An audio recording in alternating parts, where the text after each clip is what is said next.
Good day, ladies and gentlemen. Welcome to the Visionary Corner. This is your host, Dinyeko Mashele. I'm joined by Mr. Mokhali. Mr. Dinyeko, how are you, sir? I'm fine, and you, sir? Fantastic. Who's Nash Mokhali?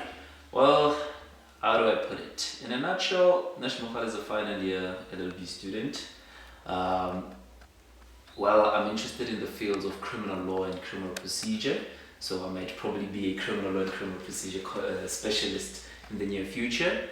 I'm also a 50% owner of Double MN Go2 company, which is also a company that I've started with my fellow comrades who are also Bachelor of Law, final year Bachelor of Law students. I'm also a senior facilitator at a company called Bedrock Foundation, and I'm also the commander-in-chief of an organization, an upcoming organization, which is called BAPIF. So that's just the acronyms. I'll get a bit into detail in terms of what is BAPIF. Okay.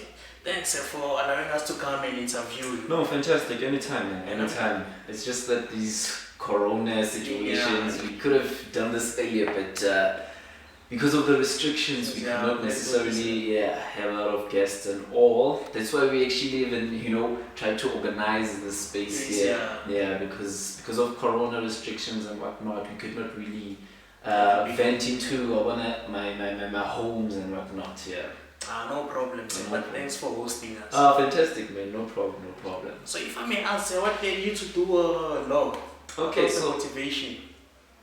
before we even talk about the motivation of me studying law, let's talk about, let me not say let's talk about, let me explain to you how did this whole law thing start.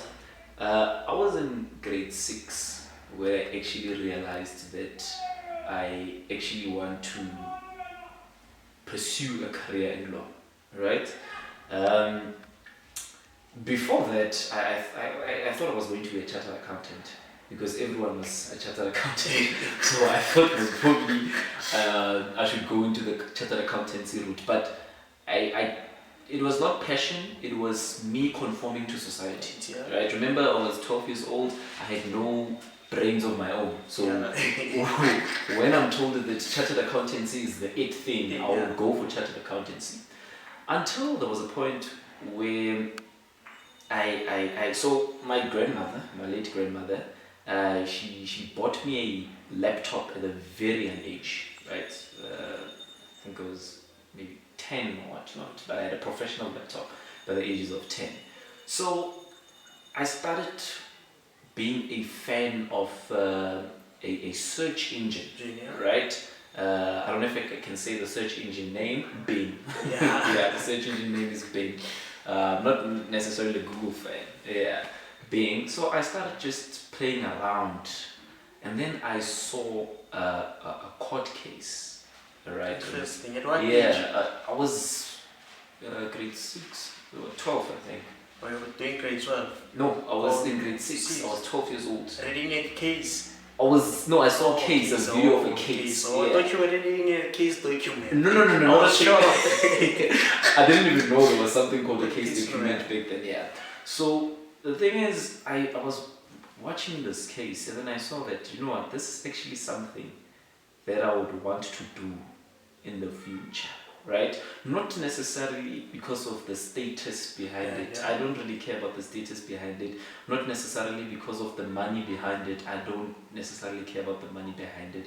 But because of the procedures behind it, right? And then 7th grade, grade 7, there was this thing, career day and whatnot. I actually suited up as an advocate. I suited up as an advocate. So by then, from that tender age, I knew that I am going to be a lawyer. I am going to be a lawyer one day, right? But I was not really sure what kind of law am I going to venture into, right? Because at that age, the only law that we know is criminal law. That's the only law that you know. You only know criminal law. So 8th grade, 9th grade, especially 8th grade, that's when I started researching about the degree one needs to become an attorney, right? Or one needs to become an advocate. And that's where I ended up bumping into the LLB degree. So I was confused between the LLB degree and the BCom law degree. But then I'm a person that I don't necessarily just take information. I sit it down and I cut it into pieces, and I want to understand why am I being given this information. So I took LLB and I took BCom law, and I scrutinized both degrees to see what kind or what am I getting myself into. And then that's when I realized that, you know what, the LLB degree is the one that I'm going to use as to apply to be for articles of for candidate to being a candidate attorney, or for pupillage in being an advocate. And then I told myself that this is the degree that I'm going to do, and I'm not going to look at any other thing. This is the only degree that I'm going to do, right? Yeah.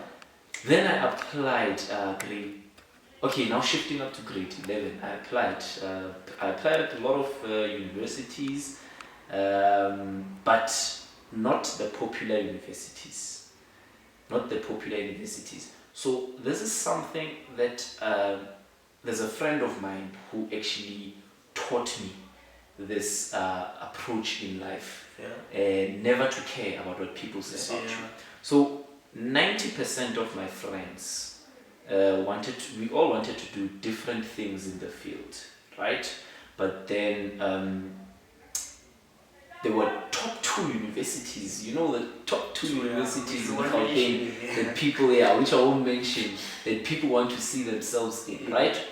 So that one top university, I can just say that the university is in Braamfontein. That one university accepted me for law, but they did not accept me for Bachelor of Laws. They wanted me to take BCom law before going to Bachelor of Laws. And I told myself that, no, I'm not going to waste my time doing that, right? I'm not going to waste my time doing a Bachelor of Commerce degree in law, then I have to do my Bachelor of Laws degree. No. I told myself, I'm not going to do that. There's another university which is in the Northwest, right? They accepted me fully for LLB, but due to some circumstances I had to opt for UNISA, right? So I also applied for UNISA, and they accepted me fully for LLB. So to be honest, I did not care where am I studying, right? Even though I wanted to be away from home. I wanted to be very, very away from home. I did not really care where I studied. My end goal is the LLB degree. I don't care where I get it from, right? I always tell people that, you know what, you can get your degree from the top university that's in Braamfontein, right? I can go and get my degree from what is not considered by society as a top university in, let's say, Eastern Cape, right? But I can still be a better lawyer than you will ever be. True. So it's all about character, not about where you've got your degree. Of course, some of these law firms will be looking at where you've got your degrees, or where did you acquire your degree. You see where this topic is going now. It's something that I will explain to you when I talk about my affiliations in forming, my reasons in forming BAPIF as an organization. Then I will explain to you why did I even start this organization, because I see now I'm about to deviate to another topic. But let's leave this one. We should take it there to BAPIF. Okay. So as we've covered me wanting to be a specialist in criminal law and criminal procedure, I also... Can you please explain a bit what is a criminal law and a procedure specialist? A criminal law and procedure specialist. Okay. So when you're a criminal law and criminal procedure specialist, is that you specialize in criminal law and criminal procedure. So criminal law and criminal procedure go hand in hand. Right? Criminal law and criminal procedure go hand in hand.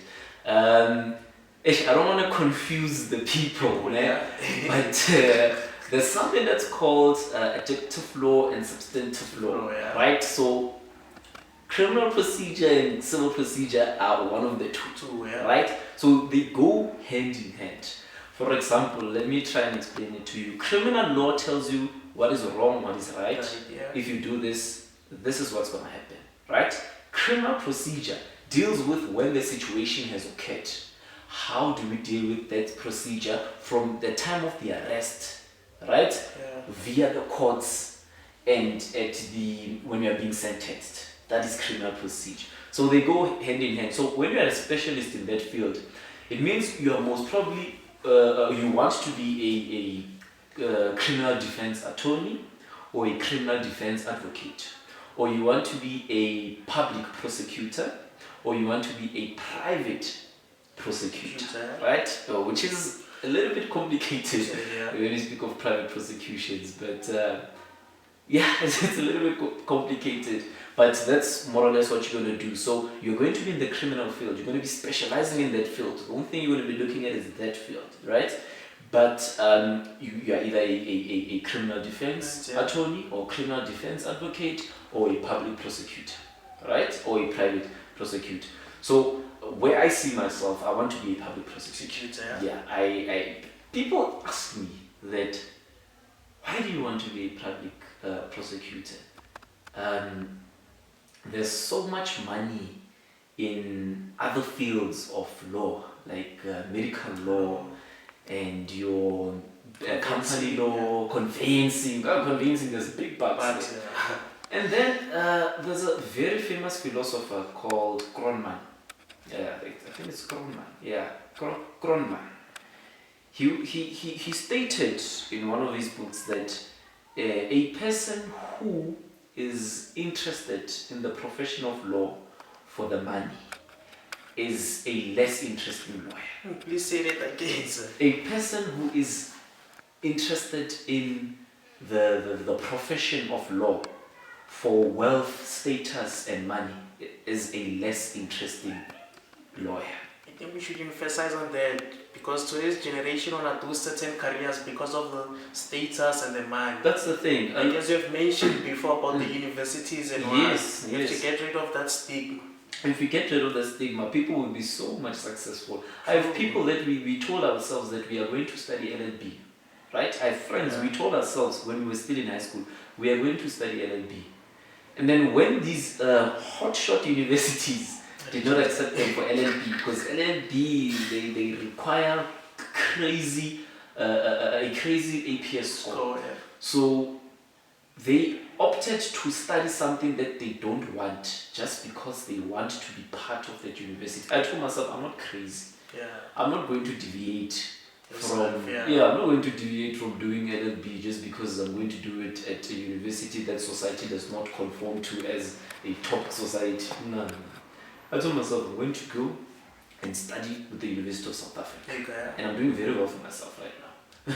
What you gave you so much confidence, man? A lot of people lack such confidence. I'm inspired by confidence. Well, the hardships that I've actually come across, they've built me up.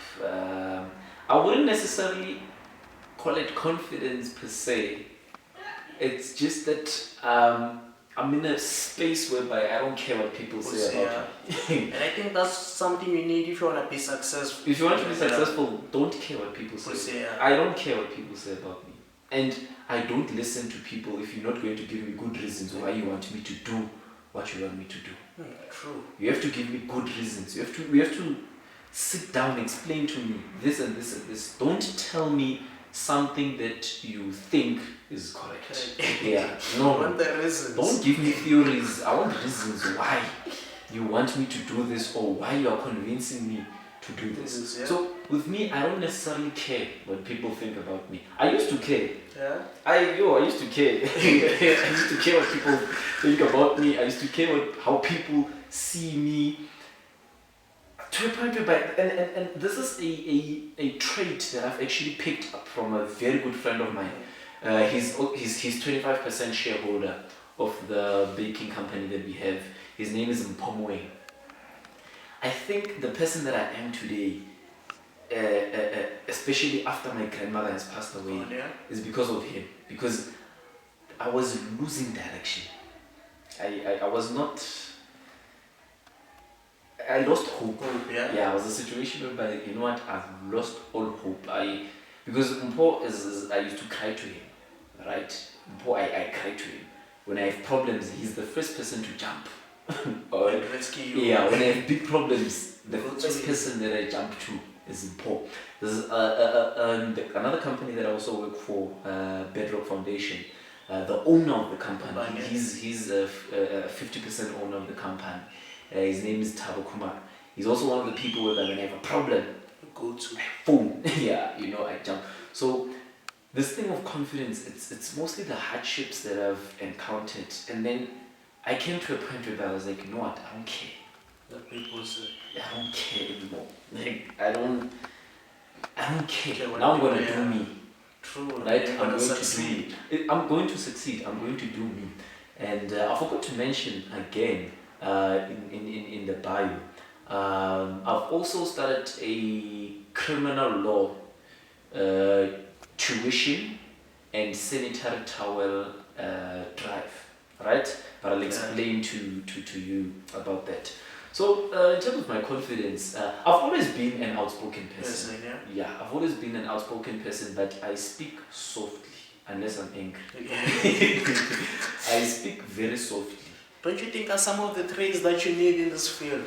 Well, in this field, there's something that I've learned about the legal field is that if you don't have anything lucrative to say, keep quiet. Like, yeah. If you don't have anything lucrative to say, keep quiet.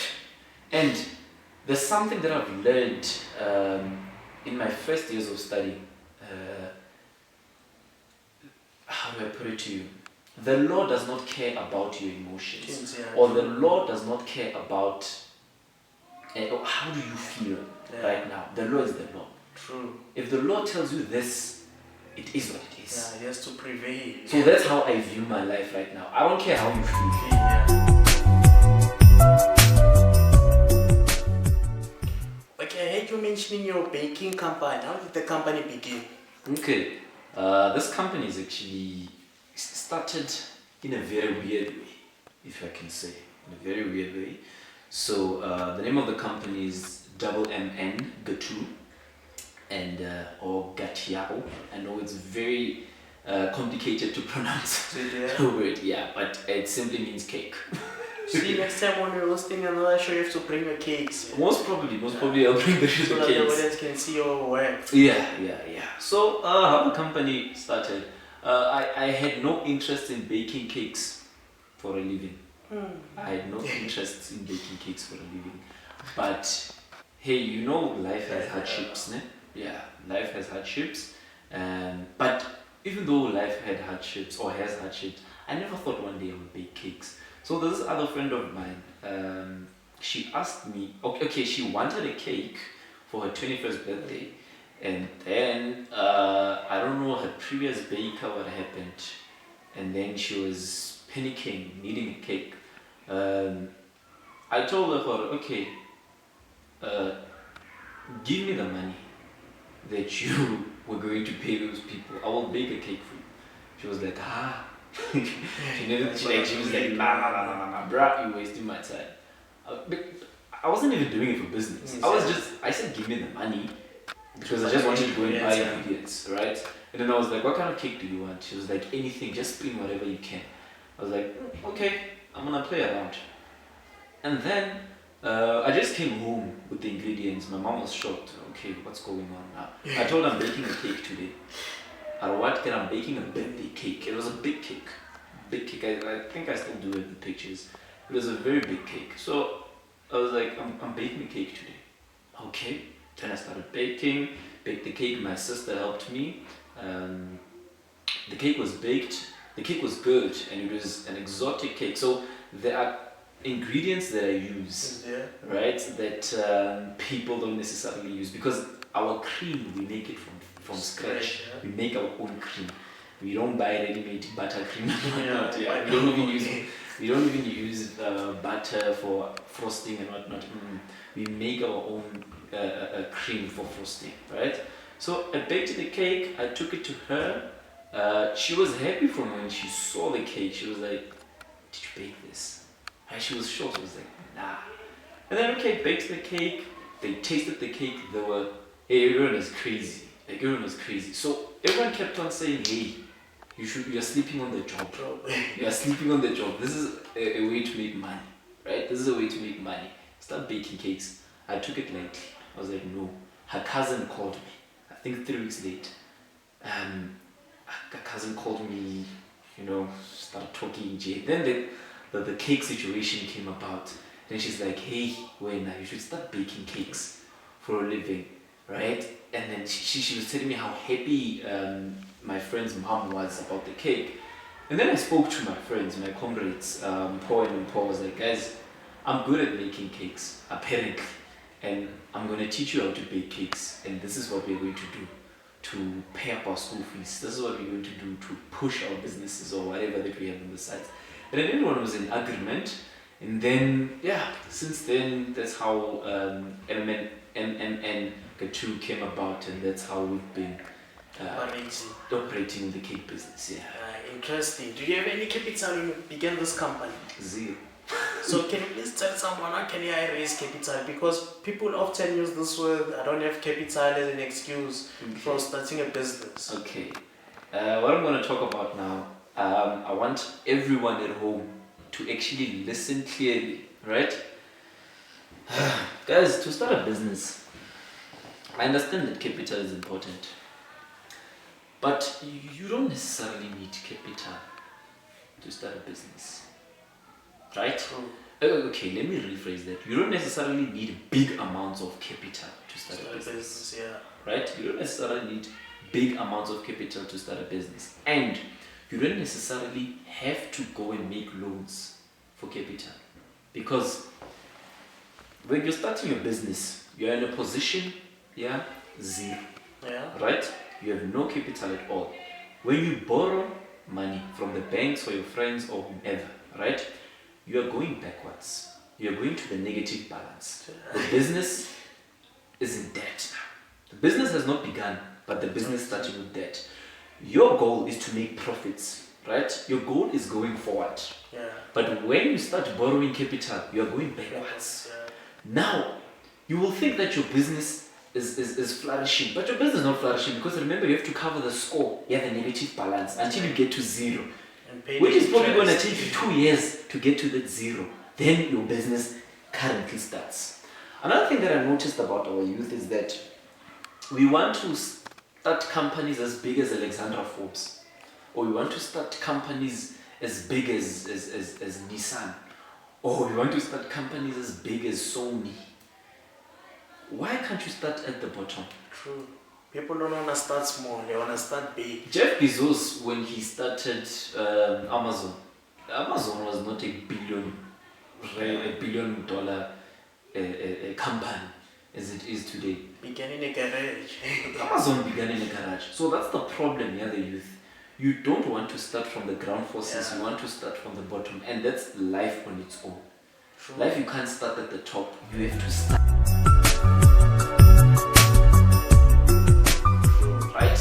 Let's say, for example, you want to open a production company. Start with your 3 speakers and a laptop. As time goes by, you will buy your mixers, you will buy your screens, right?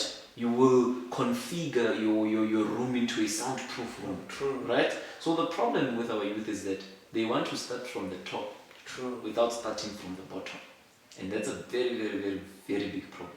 That's why we have unemployment. It's because of such mentality. It's because of such mentality. And what happens if you don't get capital, which means your dream is gonna die, you won't start. It won't even start. That's why I say you're destined for failure.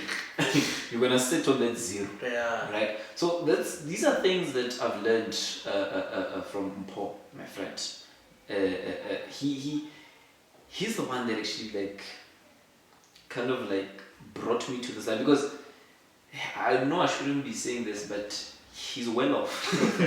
He's well off, but he's the most humble person that I've ever come across. He's the most humble person that I've ever come across. He wouldn't mind, not even wouldn't mind. He's the one that eats, or one of those people that sell scopo on the streets. He eats that scopo on the streets. And then you'll find no offense, you'll find a kid from Bramfontein doesn't want to eat scopo from the table. That kid wants to be True. You know what I mean? So it's a problem when you think that you are not cut out for this thing. I'm cut out for that. Yeah. It's a problem, right? And I also want to advise people that stop belittling people that have small businesses because of your own insecurities. It is, yeah. Right? Because I think I was having this conversation with you once. That a person who invests 1,000 rand on a business and gets a return of 1,000 rand on top is better than a person who invests 1,000,000 rand in a business and only gets 200,000 rand as a return. Sure, true. Because when you look at it in terms of percentages, right? One is 100%. That's 100% profit. That one is 20% profit. Who's the better businessman between the two? The one with the 100% profit. You see, that's where financial education should come in hand.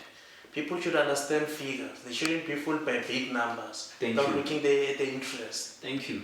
Don't be fooled by big numbers. Yeah. You should look at the figures. So there's a lot of people that focus on wanting to open big establishments and whatnot. No. The person that's opened the big establishments, he's probably making 20% profit. Yeah. Right?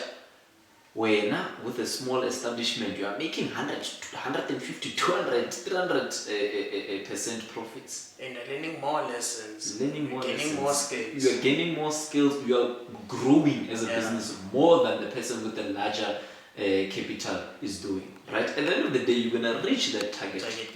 Where you wanna see yourself as investing $1 million in a company. You're gonna reach that target, and then you will pass it.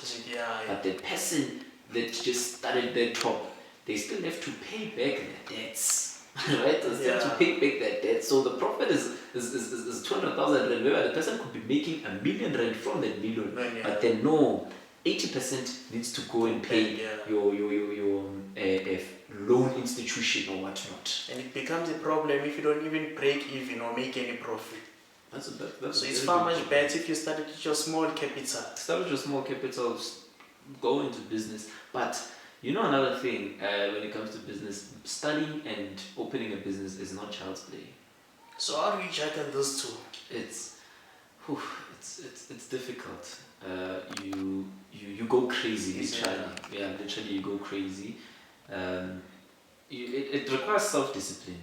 If you don't have self-discipline, you are going to go crazy. You're going to go crazy. So it requires self-discipline. You must bring or conform yourself to your end goal. What do you want to achieve at the end? Right? So it's very studying and working, or studying and having your own business, or studying and stressing. Those are, as long as the stress, because remember, every business or every line of work or every family brings stress to your life.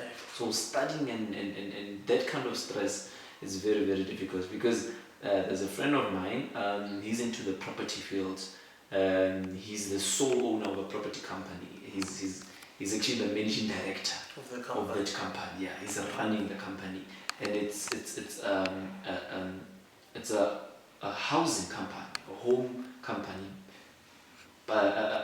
Renovates houses, sells houses, buys houses. In that situation, he does not sleep. He's always working. He's always working. He's always up, and we are very, very close. So those traits, I actually inherited them from him, from our conversations, and so that, no, if this person can do it, why can't I do it? You understand? True. So to be honest, it drives you crazy. Studying and business drives you crazy. And when the finances are not balancing, it becomes a problem. It's a problem, because now you have to think, or how are these people going to get paid? How are your employees going to get paid? How is the business going to be afloat? You don't want to take a loan, because I don't believe in loans. I don't believe in loans. A loan sets you back. True. A loan sets you back, because I always say you can't be on 0, right? And wanting to go to 10, but you're starting from negatives. Now you say, okay, 20 steps backwards. Let me take 3 steps backwards to go forward. Right, it does not make sense. So that's the thing, it drives you crazy. So what motivated you to have multiple streams of income? Well, I wouldn't say multiple. Because already I think it's 3 organizations that you're running. Okay, so the first organization is, we can call it an organization, WMN Petro, which is the cake company. And I'm also a senior facilitator for Bedrock Foundation, which is a company that's owned by Tawakumalo. The one it's actually a company that specializes in adventurous education, if I can put it that way. And then in terms of BAPIF is not necessarily a source of income, right? BAPIF is an organization that it's an upcoming organization. It deals with, how do I put it? It deals with people who are in subordinate positions or people that are prejudiced in their professions, right? In their profession. So the main target is aspiring professionals and intellectuals. So I can't go deep into what the organization does, but soon you're going to hear about the organization. So in that organization, I'm the commander-in-chief. So there's an NEC that is underneath me, not necessarily underneath me, but that is under my guidance. And then so we focus on bettering people's situations in the workplace. I think that's the best I can give you. Yeah. So in terms of multiple sources of income, the BAPF is not a source of income. It's going to be an NPO. Yeah. After registrations and everything has gone well, it's going to be an NPO. And okay, in terms of a Bedrock Foundation, like I said, it's adventurous education. So this whole Corona thing has been, giving us hardships and whatnot. But it helps, especially in as a self-funded student. It helps in terms of me securing some of the things that I need for my studies. You understand? Because I'm studying at the University of South Africa. It's not a traditional everyday university, but it's more of a distance learning university whereby I have to have data 24/7. So what would you say are the 2 benefits of studying at UNISA? The benefits of studying at UNISA? There are a lot of benefits of studying at UNISA. Number 1, UNISA disciplines you as a person. True. UNISA disciplines you as a person. It gives you more time to actually branch out and see life. Right? It gives you an opportunity for you to make money, right? You can jump into other businesses because you have time, but you don't necessarily have a lot of time because the required time of studying is just as these traditional universities. It's just that you are flexible. So you can branch into a lot of business. That's why I'm there. I can put it up there. I'm a senior facilitator at Bedrock Foundation. And at Bedrock Foundation, I was not necessarily a senior facilitator. I started off as a volunteer. Right? I was volunteering, and then the owner loved my confidence, my work. And then I just went straight, skipped facilitation, and went and became the senior facilitator. Right? And then in terms of get true, what brought me there is that apparently I'm a good baker.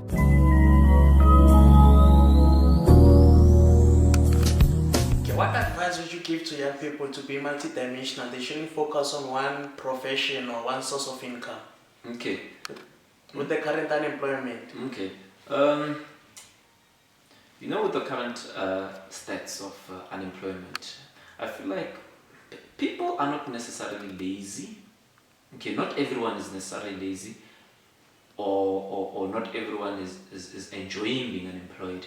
The thing is, most probably people are not well informed on how to actually get yourself from this situation to the next situation, right? I want to deviate a little bit. Let me come to the situation studying, right? Some people, they want the comfortability of studying, for example, studying to become a nurse and then getting a constant salary, right? Some people want not really a constant salary, but a flexible income that is very large, which are business people. So let's I'm gonna start with education, right? I always say to people, education is not really the key to success, but it's the key to escape poverty, right? Education is not the key to success. It's not necessarily, it may be the key to success, but it's not necessarily the key to success, but to escape poverty, right? And there are ways of actually educating yourself if you come from families that can't afford to educate you, right? That's where you have to throw your pride away, right? Just throw your pride away, throw yourself in the streets, sell more fire even if you have to. And there are universities just as UNISA, right? Universities just as UNISA that will give you ample time and that will also be low at costs, right? Because if you take a situation, a university such as, let's say, a Wits University, the fees at Wits University and the fees at UNISA are not the same. There's a vast distinction between the two fees. Wits might probably be 3 times, 4 times what UNISA is offering, right? So if you were to, don't have this thing that, you know what, I'm going to study at home because I couldn't study at Wits, now it means I can't study at Wits and whatnot. No, there's other options. There are other universities that you can study at. And I'll say University of South Africa. Go and study at University of South Africa. Try and find money to actually pay for your school fees, right? Try and find money to pay for your study material and whatnot, right? Just panda. Yeah, true. Yeah. Just panda. Just throw yourself out there. Don't. Another thing, don't care about what people will say. And my grandmother used to always say, if you don't make a situation better, shut up. That's true. So, if someone does not make your situation better, don't listen to them. They must shut up. They must shut up. Because they are not helping you with They are not helping you with anything.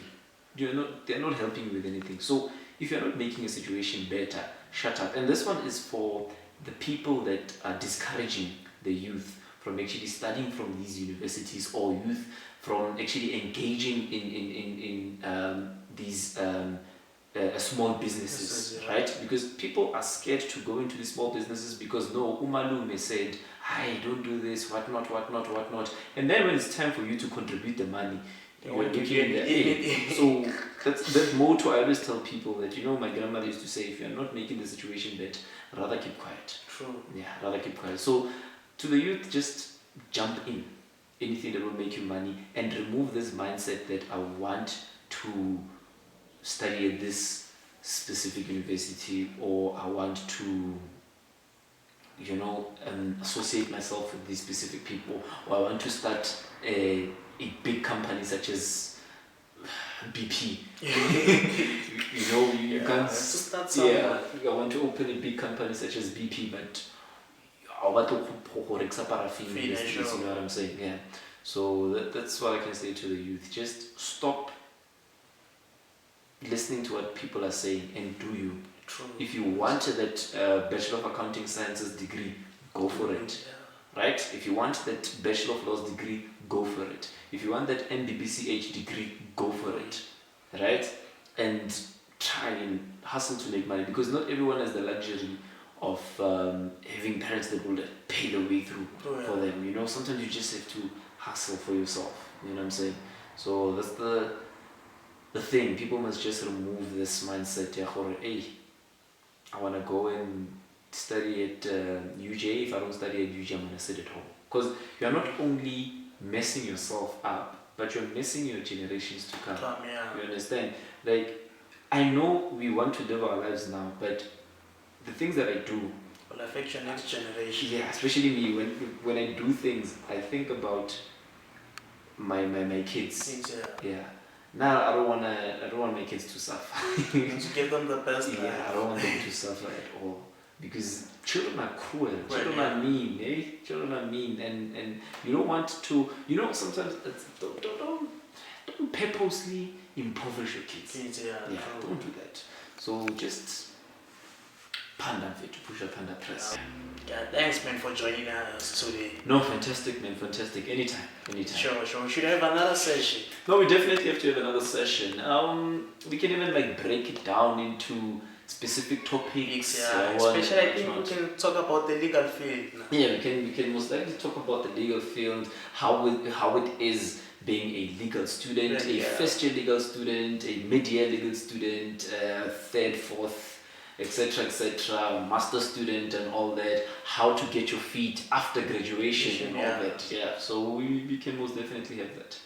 Yeah, anytime. I'm available anytime. Okay, we have to set up another date and I'll come to you and have a discussion. Fantastic. Let's just hope the president even drops down these levels. Yeah. Corona. Maybe one day we will go and go for lunch somewhere because I love food, you know what I'm saying? Take the video somewhere. Yeah, I love food. Just, maybe I can take you to my line of business and show you the offices and whatnot, show you the farm or the, what you call the campsite on its own.